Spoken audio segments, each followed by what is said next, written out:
Good morning. My name is Nina Hens, and along with Teresa Poole, I will be your worship associate for today. Welcome to those of you who are here with us in person at the Unitarian Universalist Church of Roanoke, Virginia. We extend a special welcome if you're joining for the first time, and we hope you'll join us for coffee after the service, which is back there in the fellowship hall. We say welcome to those of you joining us on YouTube, and a reminder to please put any joys or concerns in the chat in the next 15 minutes so that we can attend to those during our Lifeline segment. Our minister is the Reverend Walter LaFleur, who will return next week. Today's guest speaker is Dr. Laura Hartman, whose sermon is It's Time to Act, Climate in the Pulpit, Bifa Minbar.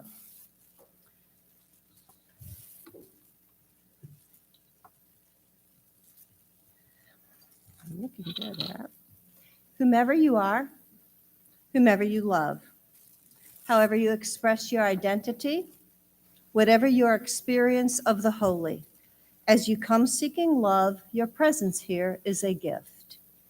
Whether you are filled with sadness, overflowing with joy, needing to be alone with yourself, or eager to engage with others, all who welcome all are welcome here.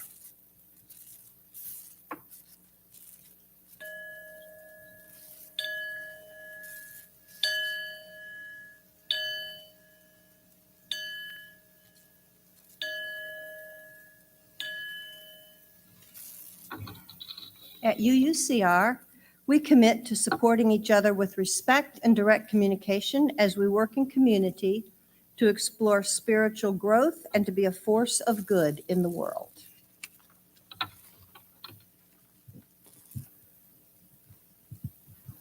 Good morning, everybody. It looks like a lot of people may have had a late night like me. So in your hymnal, it says STJ, and you may be wondering what STJ is. Somebody already asked me this morning, so I thought that I would explain. So our regular hymnal, in your order of service, it says STJ. And our regular hymnal is Singing the Living Tradition. And there's a supplemental hymnal that's a mini version of this. This is the big one. That's called Singing the Living Journey. And so this is a song that comes from that hymnal. We don't have copies for everybody, and maybe one day we will, but for now, that's where the song comes from. And I have a bit of a cold, so I'm just going to do my best today. Oh, I probably shouldn't say that out loud, should I? But I promise, it's just a little tiny cold.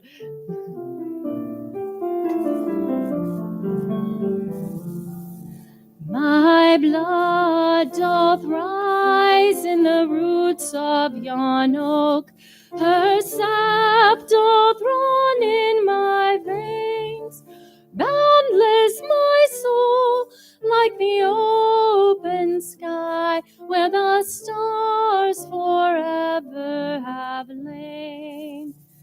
Where the stars, where the stars, where the stars forever have lain. I feel the tides as they answer the moon, rushing on a far distant sand.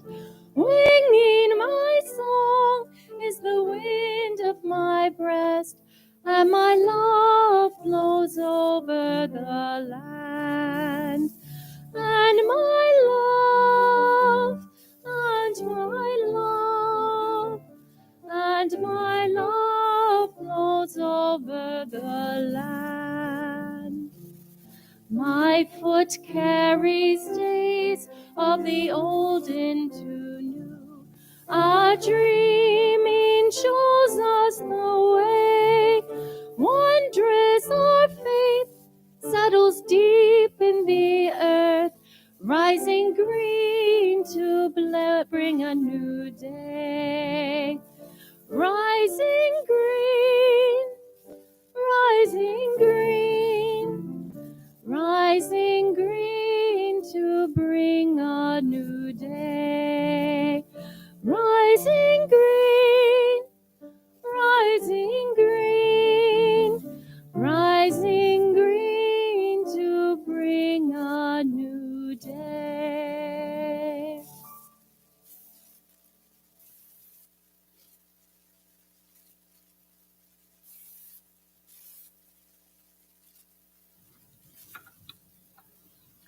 Desmond Tutu once said, 25 years ago, people could be excused for not knowing much or doing much about climate change. Today, we have no excuses. I would like to invite Teresa to come forward and help me with the chalice.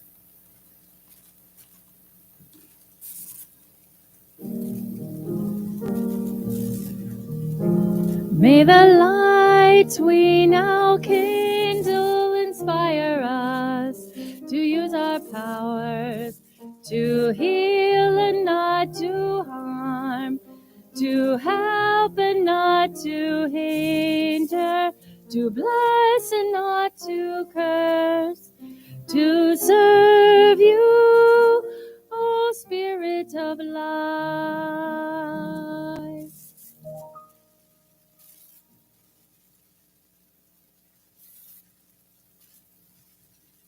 Good morning, everyone. If the children or those would like to come up.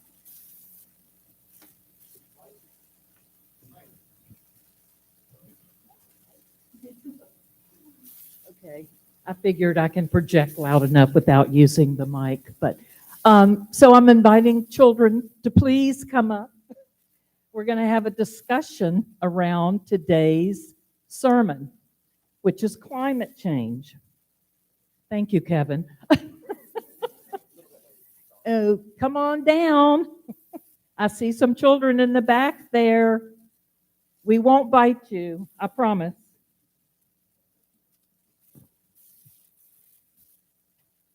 For those of you who don't know me, I'm Bonnie Evans. Hi. Have a seat. Just have a seat on the floor, Kevin. And I work with Jessie, who is off today. So I'm trying to sub for her. I'll do my best. She's a hard act to follow. But since today's sermon is about climate change, I thought that we would talk a little bit about that today. And I wonder if you all know who this is. Can you see her picture? Yes, this is Greta. The world knows who Greta is.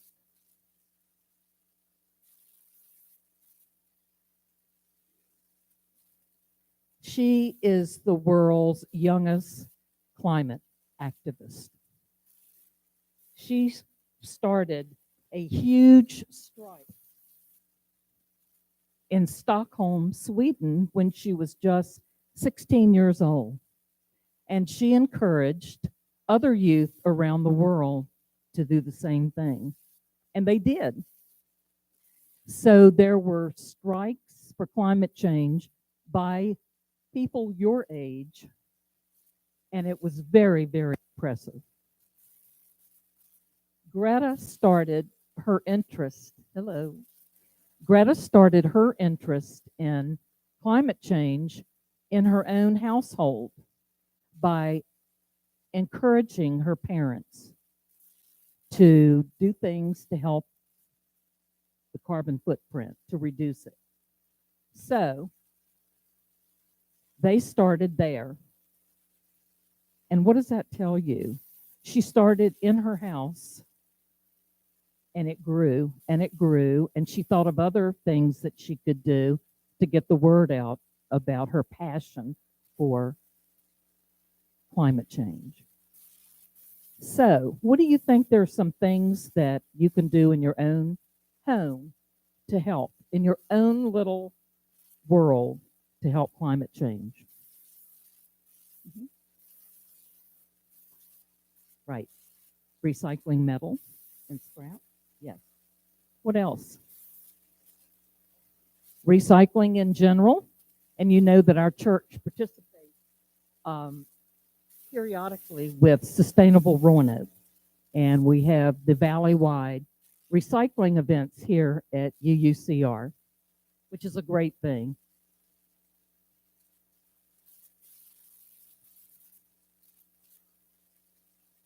Holding a microphone in one hand. So Greta's last name is Thunberg, Thunberg. And in August of 2018, when she was just 16 years old, she started a strike outside the Parliament building in Stockholm, Sweden. And the reason that about climate change is that the world's temperatures are rising, and it's because of human activity. And climate change now threatens every aspect of human life. What is climate change? Climate is the average weather in a place over many years. Climate change is a shift in those average conditions. The rapid climate change we are now seeing is caused by humans using oil, gas, and coal for their homes, factories, and transport. When fossil fuels burn, they release greenhouse gases, mostly carbon dioxide. These gases trap the sun's heat and cause the planet's temperature to rise. And that's how climate change and temperature rise is happening. This was a statistic when I looked this up that just really shocked me. The world is now about 34.16 degrees Fahrenheit warmer than it was in the 19th century. We're in the 21st century. So 2 centuries ago, it was 34.16 degrees cooler. And the amount of CO2, which is the carbon dioxide, which is the bad stuff, in the atmosphere has risen by 50%. 50%. We face a huge challenge, but we've talked about some of the things that you can do starting in your own little world, in your own home, to help. Some other things that we can do is turn off the lights. That's simple. Now, these are simple things that we can do.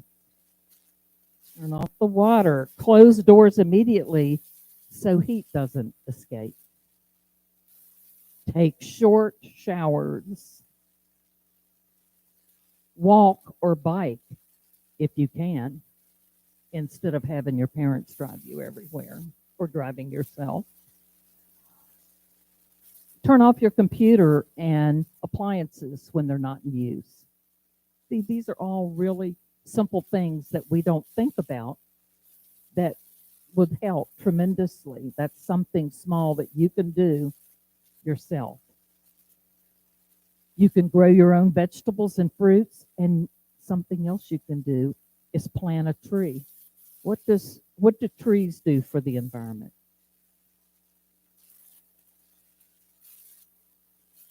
Exactly. They produce the good oxygen that we need to breathe.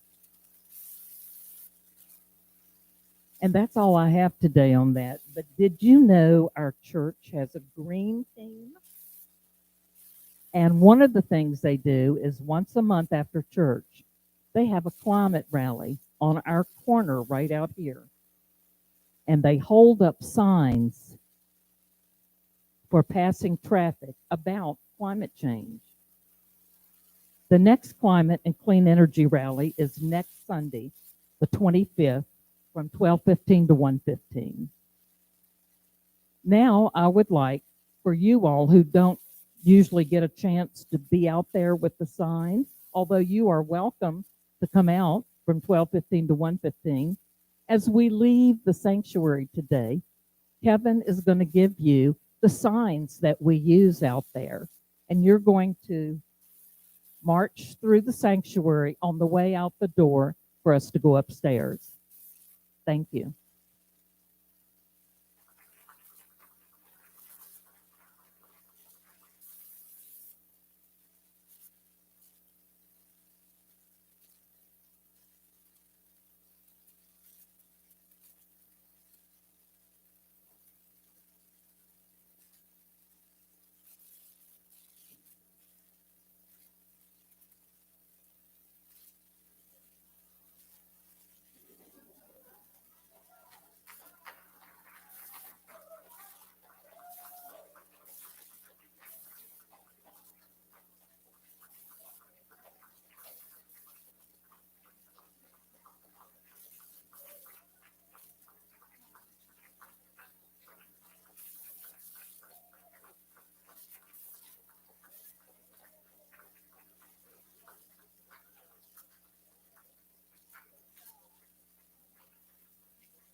It's up to the children, for sure.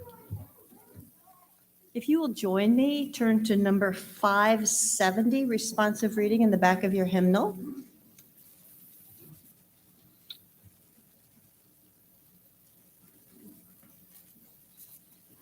I'll read the regular and you read the italicized. Spirit of love that flows against our flesh, sets it trembling, moves across it as across grass, erasing every boundary that we accept and swings the doors of our lives wide.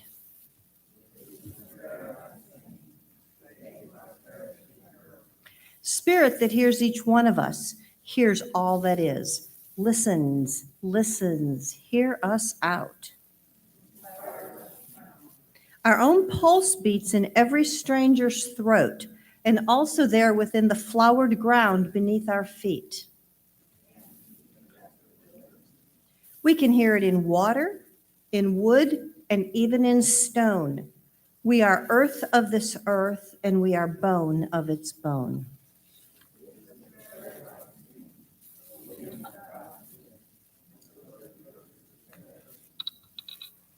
Thank you. Today's speaker is Dr. Laura Hartman. She was born and raised in Kentucky, where she learned to love the trees and the mountains. She earned a PhD in religious studies with a focus on environmental ethics from UVA. Go Cavs. After 10 years of teaching at colleges in the Midwest, she finally got to return to Virginia when Roanoke College hired her to teach environmental humanities. Her teaching and research focuses on environmental justice in its many forms, and she is a founding member of both the Roanoke Area Interfaith Stewards of the Earth and Bus Riders of Roanoke Advocacy Group. When not working for the college or these groups, she can be found enjoying local theater, urban hiking, or spending time with her wife, child, and golden retriever. Dr. Hartman, good to have you back.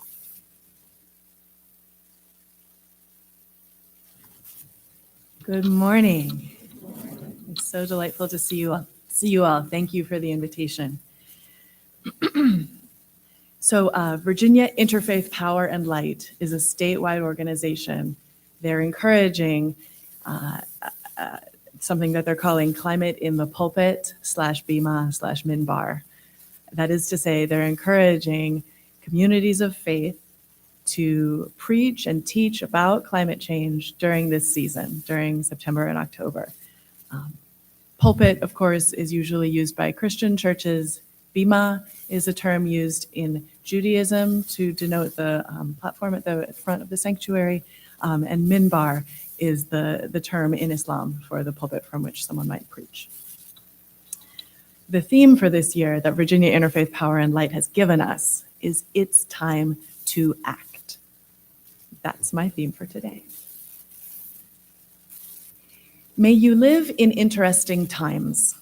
That statement is understood as both a blessing and a curse. And I must say, I think we do live in interesting times. Our topic today is the climate crisis. And when I think about climate, I do think a lot about time. What is this time that we are living in? And what are these interesting times calling us to do? We live in an interesting time when the Earth is spiking a fever of about 1.3 degrees Celsius or about 3 degrees Fahrenheit above normal, because we're burning too many fossil fuels and other related activities of despoilment and exploitation of the interdependent web of all existence of which we are a part. That would be UU principle number 7. I don't think I need to go into great detail here because you've heard it before. Thank you, Unitarian Universalists. You all know this stuff and you know what the problems are, you know how they're caused. So instead, I want to dive deeper into this concept of time and see where that gets us. The climate crisis is in many ways a crisis of time. We fail to solve it, in part, because it's unfolding so slowly. Its complexity doesn't fit in a 30-second time soundbite, and its long-term nature outlasts the short election cycle. It takes a decade or more for the effects of our carbon emissions to show up in the atmosphere. What we're experiencing right now, the heat that's causing the drought in California, the floods in Pakistan, the heat waves in Europe, all of this, what we're experiencing right now, is a result of emissions during the Obama years. So climate change is slow, too slow for impatient creatures like us to take adequate notice. At the same time, climate change is fast. Compared with the geologic timescale of the planet, we have dug up fossil fuels and altered the atmosphere in the blink of an eye. Plants and animals can evolve in response to the changes, but that takes time too. We have changed things very rapidly from a planetary perspective. Our species is such a powerful force on this planet. In fact, that geologists have proposed cutting the Holocene short and designating our current epoch, starting roughly in the 1950s, with a new name, the Anthropocene. Have you heard this before? Anthropocene. They debate the timing, of course. Maybe the Anthropocene began with the Industrial Revolution. Maybe it began with the Agricultural Revolution. But regardless, human beings have had such an impact on the planet that we have reached the status of a worldwide geologic event, like the asteroid that killed the dinosaurs. Except we're the asteroid. We, the anthropos behind Anthropocene, we ushered in a new era in the geologic time scale. Anthropocene means the age of humans, and it's a bit broad, frankly, because not all humans cause damage at the same scale. And it's also a bit self-centered as a name. How many geologic eras are named after the primary cause of damage? Scholars, of course, have proposed alternatives, but my favorite is not the Anthropocene, but the crime scene. Whatever we call it, we live in interesting times. Now, time can move very quickly when we're having a lovely time, or slowly, like when we're listening to a very boring sermon. Time feels like a flow, but we can break it into tiny pieces as well. If you've ever lost a loved one, you know that time is precious. Every little bit counts. Time can be seen as a resource, but interestingly, we each get the same amount per day. We use economic language to talk about time, spending it, wasting it, but you can't exactly earn it. Time is a gift. How we use it matters. We live in interesting times. We live in a time when I can destroy what Mother Nature created in millions of years, that is to say, some petroleum. I can destroy that in order to save myself 5 minutes to drive rather than walk. Or when that million-year created petroleum is made into a cup or a plastic bag, which I use for 20 minutes before throwing it away, to be mummified in a landfill for eternity. Was that 5 minutes saved on the road, or that 20 minutes used as a receptacle, really worth the millions of years in the making and the millions more in the landfill? We constantly disrespect God's painstaking, slow creation with our fast, disposable living. Everything needs to change, you know this. How we feed ourselves, how we transport ourselves, how we get our energy, all of it. Individuals can only do so much. The best scale of action is institutions. So, what are you a part of? You're part of a school. You're part of a neighborhood. You're part of a business, a government, a church. There's a lot of power in this room. Some of us are already working to change our institutions, but let me encourage you, do more. How can you reimagine everything for a climate-altered future? Be creative. Ask around. People have ideas. I've got ideas, come find me. This church, for example, is doing a lot. The Unitarian Universalist, as a denomination, have wonderful resources on climate justice, green sanctuaries, and so forth. But I know you can do more. We all can in the various groups and institutions that we participate in. Can you reduce the amount of meat served out of your school cafeteria? Can you make sure your business sources its supplies locally to reduce shipping? Can you reduce driving in your neighborhood by advocating for better bike lanes? Can we make sure that our local government is moving toward carbon neutrality in their operations? Can we get solar panels? Can we get geothermal? Can we move away from driving and tear up all the parking lots? Can we create an even stronger local food system? All of this needs to happen. This is the green future that we all need to work towards. There is so much to be done, and we need you. You say you don't have time to reform your institutions? You're too busy? Yeah, I know, me too. I think we have to do it anyway. What did Desmond Tutu say? No excuses. I mean, really, who owns your time? Who gets to claim your minutes and your hours? Now, some of us have loved ones who are in need, or we do very important work. Okay, I get it. But let's also remember whose we are. We belong to the earth, we belong to each other, and we belong to the spirit of life. There are very few things that are more important than creating a livable future, a future beyond fossil fuels, honoring our proper place in this interdependent web of life. I'm not saying work yourself to death. We are made to need rest. Not scrolling on your phone or watching TV type of rest, which may relax your body but artificially stimulates your mind. I mean real rest. We all need it. This rhythm of work and Sabbath is holy, and any time that we can let the land rest, so much the better. Let our rest be real rest, not getting advertised to or artificial emotion jacking on social media. Have you all heard of the NAP ministry? Look this up, the NAP ministry. As the NAP ministry maintains, rest is resistance. Real rest is beautiful. It's a beautiful use of the gift of time, and it empowers us for the work ahead, and we need the power to do the work. What an honor it is to have been born in these interesting times. We are the ones who are alive at this time in history. These are momentous years, and they are calling us to greatness. These are the times that try our souls. So can we step up to the challenge? We're being called to fight the climate crisis in every aspect of our lives. To the best of our ability, let's use our time for good. Because you and I don't own our time. We don't own it. It's a gift, right? Our time is a gift from God. There is something bigger and wiser than you and me that has given us these minutes, these hours, these days. We belong to each other, and our siblings are suffering from climate change. We belong to the world, and the world is on fire. My time is not my own completely. It's needed for a greater cause.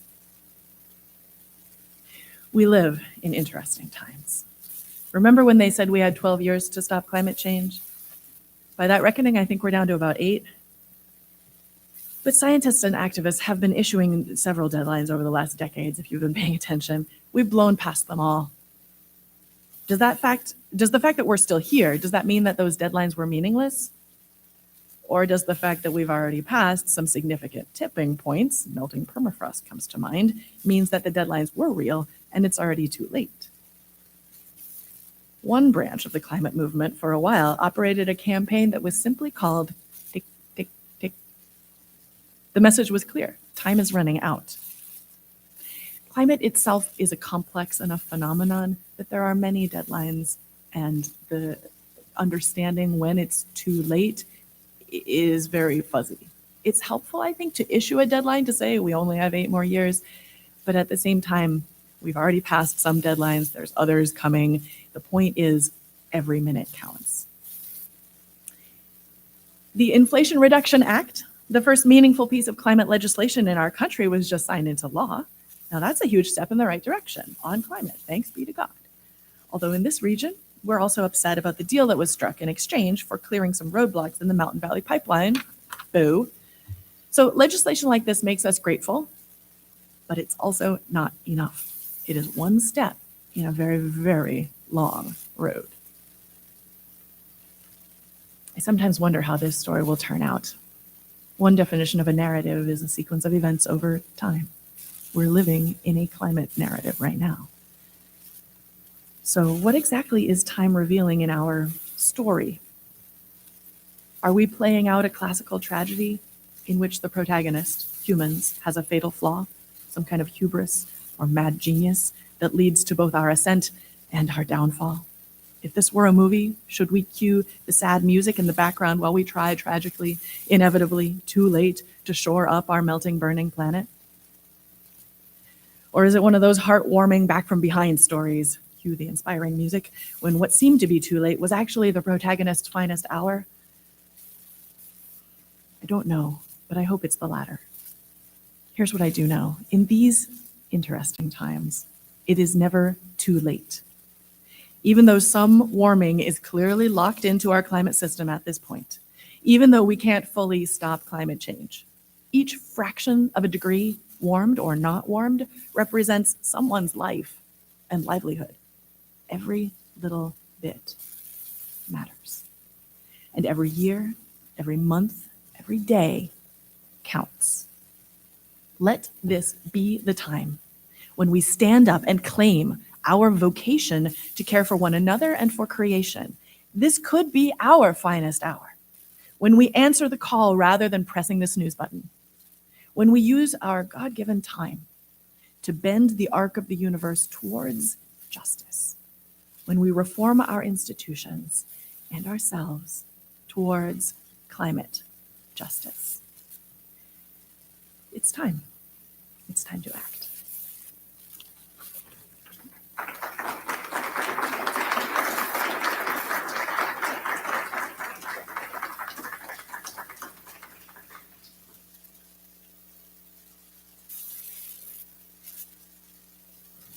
Yes, it's time. My grandchildren keep me honest when it comes to the use of non-reusable or single-use items in my house. The work of this church requires the time, talents, and treasures of many people. As we collect today's offering, know that your generous gift will go towards furthering the mission of our church. So today, James Rosar is going to provide the music during the offertory. And he sang this song for us at choir practice. He won't be able to come for a while, so it was a little parting gift. And it was very apropos to today.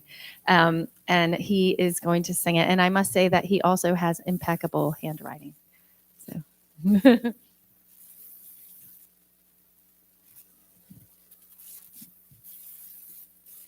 Thank you. Well, it's turning into a lovely service, and I'm impressed with what's been going on so far. But it's also, a reminder that it is this one world with a globe-encompassing sea of our waters all together, and it runs through us. It's part of us. And it's a long way to the next ocean, the next sea, the next green, blue, mostly blue planet. So let's take care of it, okay?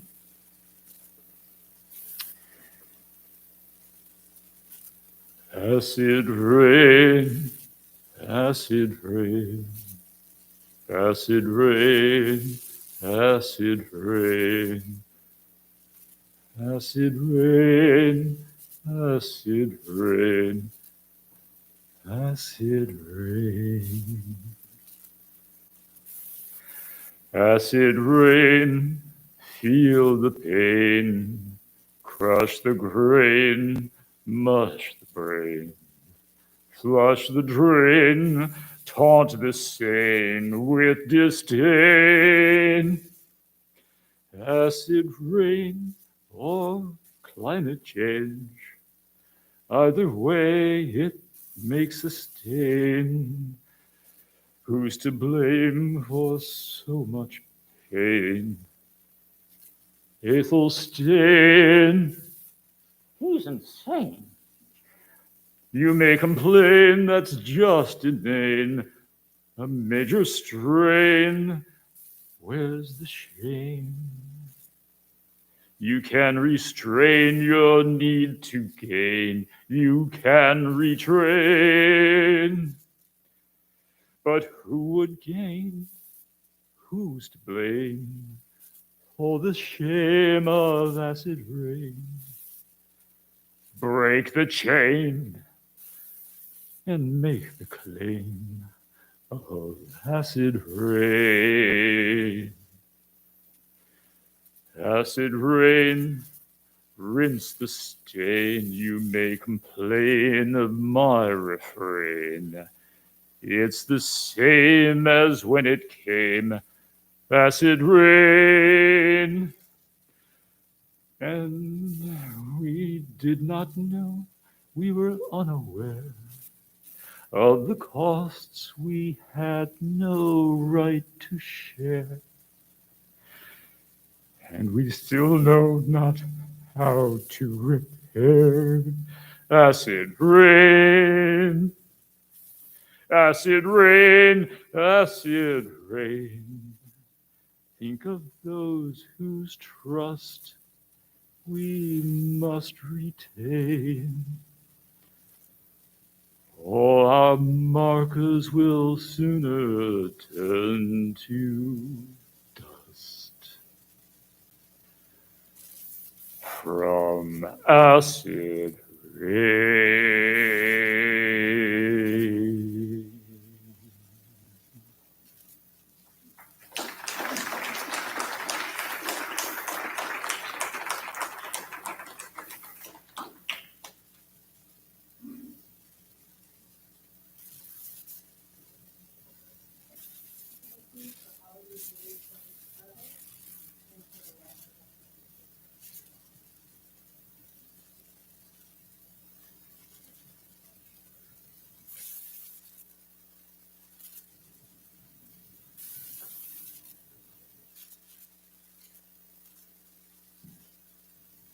Good morning. I am Linda Wood, representing the Caring Committee today. And if you're a visitor or a new member and don't know exactly what the Caring Committee does, we're a group of people who support the life of our church during good times and bad. We provide meals, we provide rides to doctor's appointments, we provide cards and calls, and anything else that comes along. If you have something that you would like to share with the Caring Committee, if you have something that you would like us to announce on a Sunday morning or something that you need from us, you're welcome to call the church office and leave a message. You're welcome to contact Sally Garber, who is the head of the Caring Committee, or any member on the Caring Committee, and we'll see that it gets to Sally and moves through the process. You can also write your care or joy in this book, which is usually in the little alcove by the name tags, and on Sunday, on Sunday morning, it's here on the altar.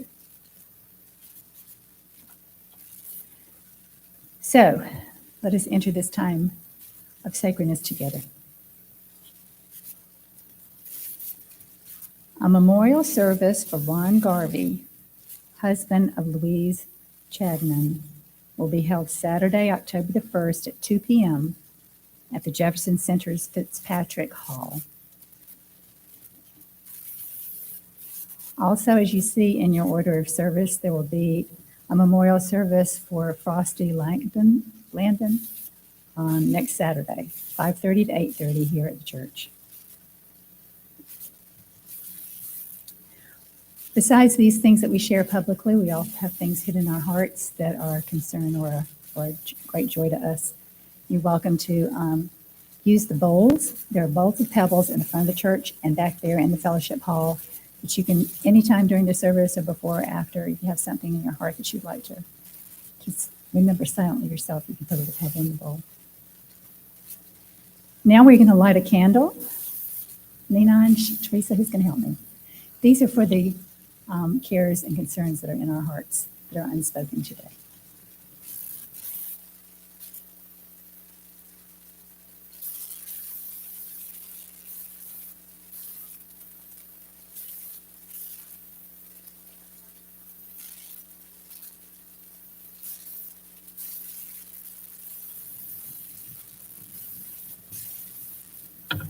May our prayers be heard and our hearts be restored.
And the bulletin says that Nina is going to be the one doing the announcements today.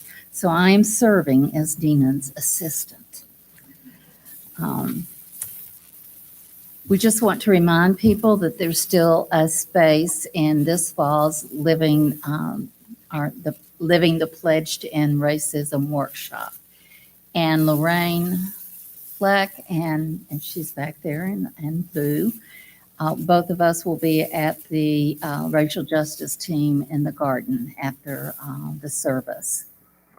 And a really important reminder for everybody, you've probably seen the poster in the lobby, and Bill was elaborating more on this morning during Living the Question.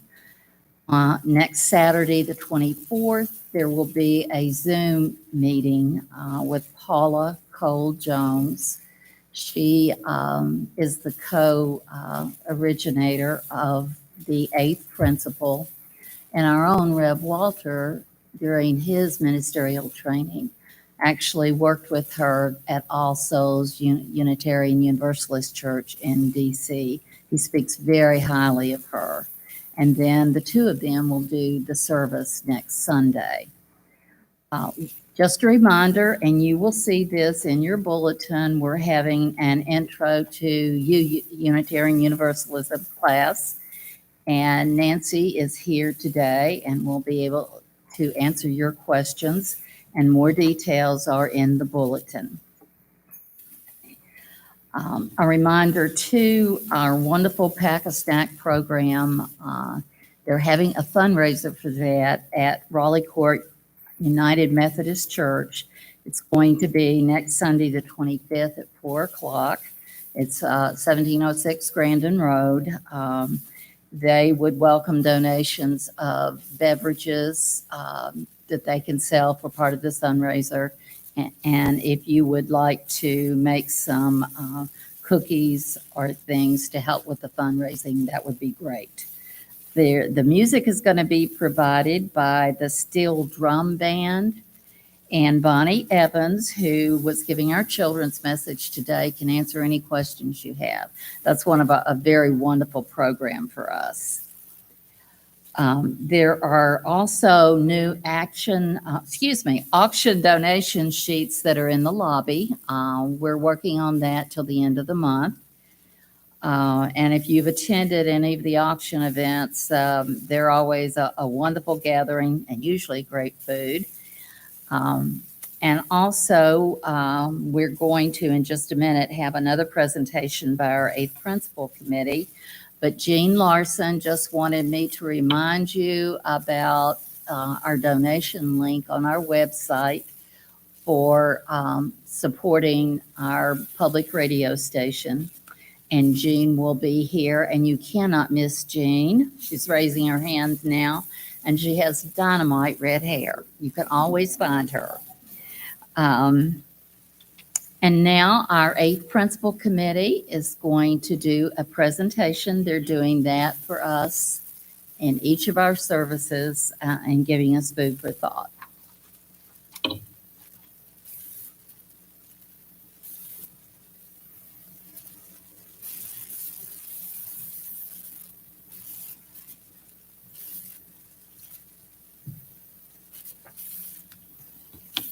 Well, good morning, Frack.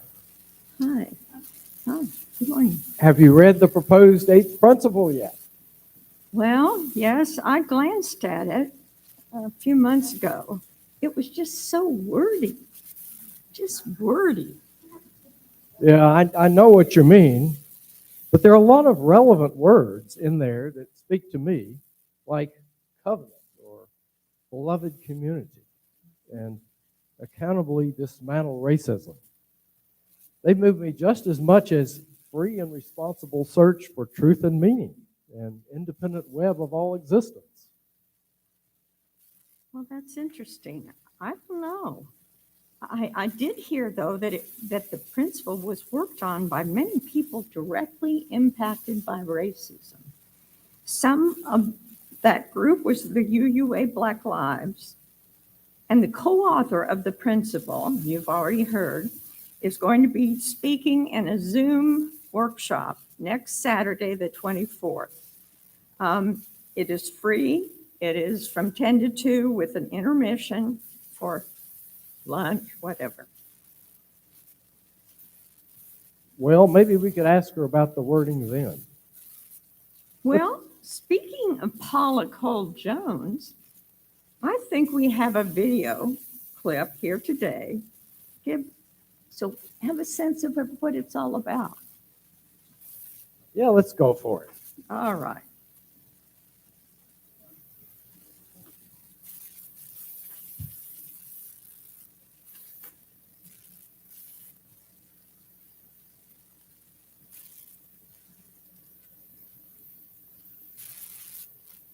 I wanted to do a quick background on what the eighth principle is for those out there who don't know. So, Paula, could you maybe tell us what the eighth principle is? What are we talking about here? Yes. So the eighth principle is a proposal that some congregations have actually adopted. So it's more than a proposal there. But it's a proposal for Unitarian Universalists to center our work around building inclusion into our spiritual life, into our congregational life, into our practices.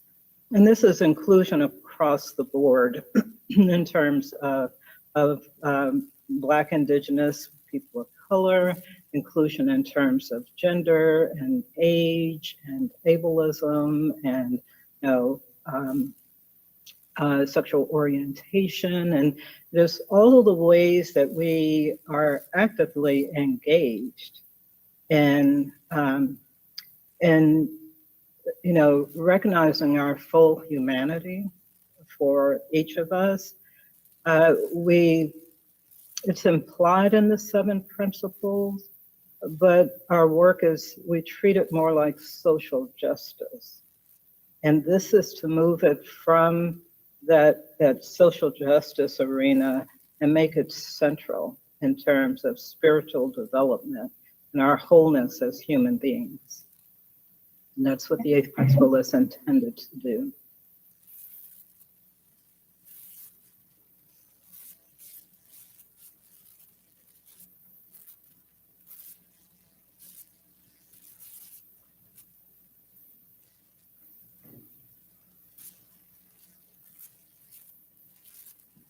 So our closing music today is also a video. This is a video by Shayna Taub, who I found this song a couple of weeks ago. It's called "The Last Song on Earth," but the video is by Gaia, and the last name escaped me. But if you can always look it up, and it's just a beautiful video and disturbing a little bit, but it's an animated representation of this song called "The Last Song on Earth," about how if we just ignore things and don't do anything, then that's it. It's not supposed to be playing while I'm talking, but that's okay. The song is about if we just ignore things and just continue to have our parties and not pay attention, then things will be very bad for us.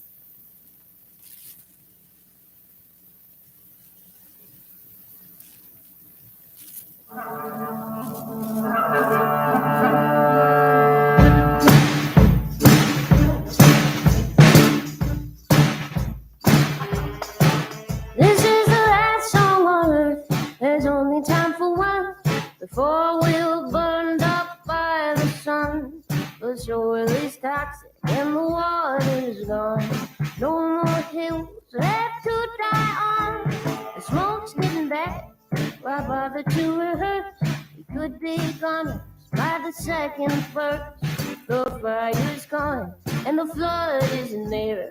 Pick your poison, the end is here. This is the last song on earth. Hope you got your money's worth. Let's surrender and sing along, 'cause this is the last song.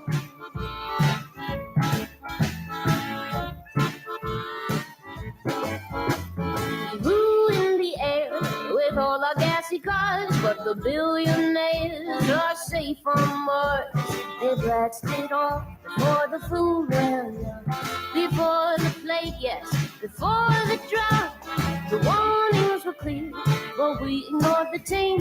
If only we looked up from our screen, we could have stopped, couldn't we? Hope you enjoy your SUV, 'cause this is the last on earth. Yes, we got our money's worth. Let's surrender and sing along, 'cause this is the last song. Let's play until the fuses blow. Let's take one final bow. If science couldn't save us then, this still won't save us now. This is the last song on earth. Hope you sang a lifetime's worth. Let's surrender and sing along, 'cause this is the last song on earth. We gave greed to what a bird. Throw your hands up and sing along, 'cause this is the last song. This is the last song. This is the last song.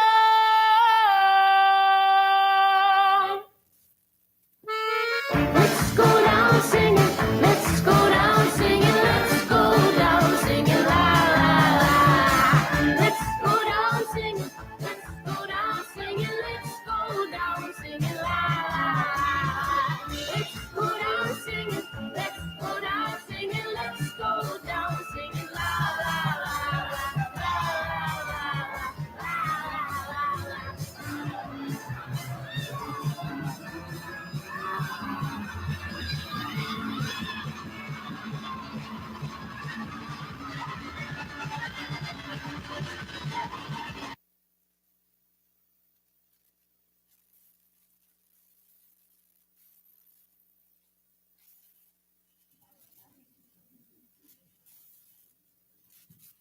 Okay.